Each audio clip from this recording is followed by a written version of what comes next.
Let me ask you this. Let's say, use an example, me and Scott, my co-founder here at recruiting firm Riderflex. Let's say me and Scott want to go on a journey to Alaska for whatever, I don't know, moose hunting. And we've never been, and we want Mike to take us.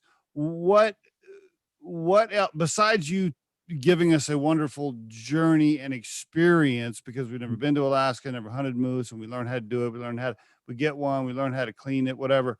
Besides that, is it, is it during the day or at night around the campfire? Is that when the coaching and the training and the conversations come in Mhm. that are targeted at specific things we agreed on ahead of time? Like, hey, I want to be a better leader, or I want to, whatever my goals are. Do you orchestrate it so that it's targeted at certain things that we talk about during the journey? How does that work? Great question. So we'll start off with keeping it simple, because moose hunting is a logistical experience and it's another animal in itself, Yeah. literally. Yep. Right. What happens is normally I will be working with you prior to you Okay. coming to Alaska. So we've already had that rapport. We've already working on what's important to you. And much like a lot of my clients, males and females, by the way, they want to do something for themselves for the first time in a very long time. And they Okay. want to get away and detach and recharge and understand, just get stripped away of all the other stuff. And I'm not saying the stuff is negative. I'm just saying the stuff. They want to get back to their core. I had a client that just said to me one day, he said, Mike, I am done doing things. I haven't done anything for myself in 14 years. This is time for me to do it for myself. Mm-hmm. Normally, I'll just say this in a blanket way.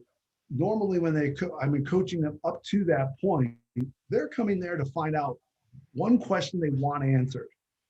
And what's one question that if you could get answered that you talk to yourself with, or it's that, what's that one answer, one question you want answered? We'll work towards that. I guarantee you on usually day 2 out in the bush, they're looking at their phones and they're trying to get service and they always get nervous. And once they get away from this phone and they really learn that they're out there, lots of things come back to talk to you.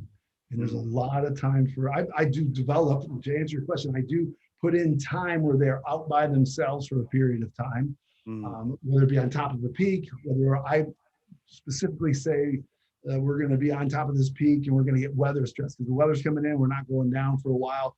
And we have conversations around what did you learn about yourself today that you didn't know earlier, and how can you apply it to what's going on? They journal, they have a journal that they work on every night. There's a journal time. I see. Yep. And then also we do a lot of identification of sounds, things that they normally wouldn't see or they do see, but be more aware. I do a lot of awareness. What are you hearing right now? What are you seeing? What does that tell you? Which way is the wind blowing? And then I morph that into how does this apply to your life? And that's just a big blanket question around a campfire. And you get a lot of serious stuff happens. I mean, Are there a lot of stuff.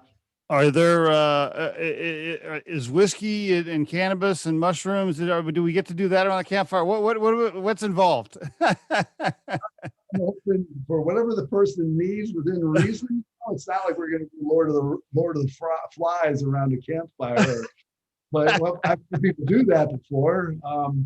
A lot of funny stories. Prince William is a great place to shroom.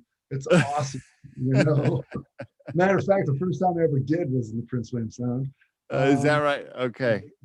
But yeah, the good things in life. Yeah, the good things. Usually, if the whiskey comes out and those other things come out, I usually draw a line, or we speak about what's about to take place, and that it's up to you to take the value from it. I'm not gonna say that there's no value in having a good swigs of scotch and a fine cigar that I have sent to me from Nicaragua from my great friends. Or I'm not saying that there's nothing that can enhance your experience like psychedelics.